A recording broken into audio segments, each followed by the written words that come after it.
ஸ்ரீராமச்சந்திர பரபிரம்மணே நமஹ. நம்ம சுந்தரகாண்டத்தில் பாராயண சமாபன கிரமத்தில் வர ஸ்லோகங்களை பார்த்துட்டுருக்கோம். இதில் தசம ஸ்லோகம் வரைக்கும் பார்த்தோம். தியக்தசாகேத வாசாய சித்திரகூட்ட விஹாரிணே சேவியாய சர்வயமினாம் தீரோ தாராய மங்களம்.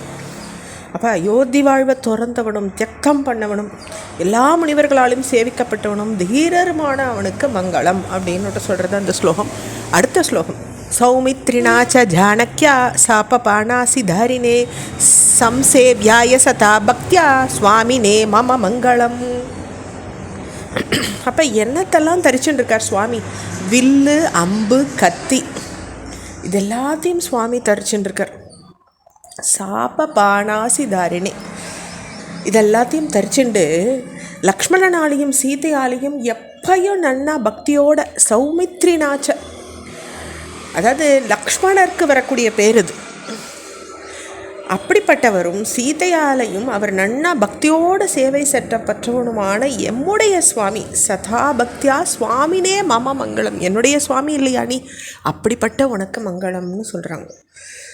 தண்டகாரண்ய வாசாய கண்டி தாமர சத்ரவே கிருத்ரராஜாய பக்தாய முக்திதாயாஸ்து மங்களம்.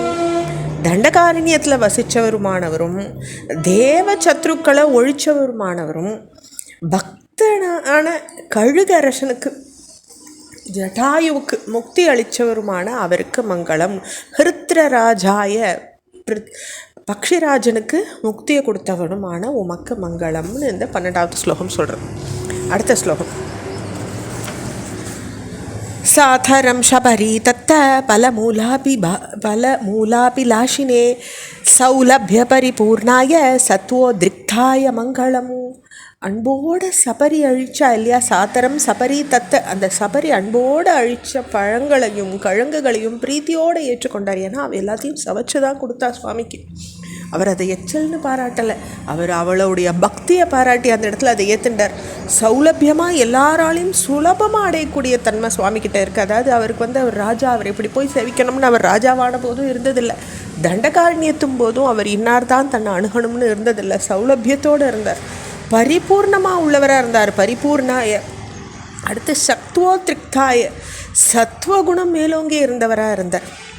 எல்லாருக்கிட்டேயும் சத்வகுணம் ரஜோகுணம் தமோகுணம் கலந்துருக்கும். ஆனால் எது மேலோங்கி இருக்குன்றதுல தான் நம்மளுடைய குணாதிசய முக்கியத்துவம் அடையிறது. அதில் சுவாமிக்கு சத்வகுணம் மேலோங்கி இருந்தது, அதனால சத்வோத்ரிக்தாய அப்படின்னு அவருக்கு பேர் வருது. அப்படிப்பட்டவனுமான உமக்கு மங்களம். ஹனுமத் சமவேதாய ஹரிசாபீஷ்டதாயினே வாலி பிரமதனாயாஸ்து மகாதீராய மங்களம். ஹனுமனால் வந்தடையப்பட்டவரும் குரங்கரசனான சுக்ரீவனுடைய இஷ்டத்தை பூர்த்தி செய்தவரும், அதாவது தன்னுடைய சகோதரன் அபகரிச்சுன்னு போன அவர் மனைவியை மீட்டு கொடுத்தார் இல்லையா, சுக்ரீவனுக்கு பட்டாபிஷேகம் சேவிச்சார் இல்லையா, அப்படிப்பட்ட குரங்கரசனுக்கு இஷ்டத்தை பூர்த்தி பண்ணினவரும் வாலியை வதம் பண்ணவருமான அந்த மகாதீரனுக்கு மங்களம். அவர் லேசானவன் இல்லை வாலிங்கிறவர், அவருடைய வரங்கள் பற்றிலாம் எல்லாருக்கும் தெரியும்.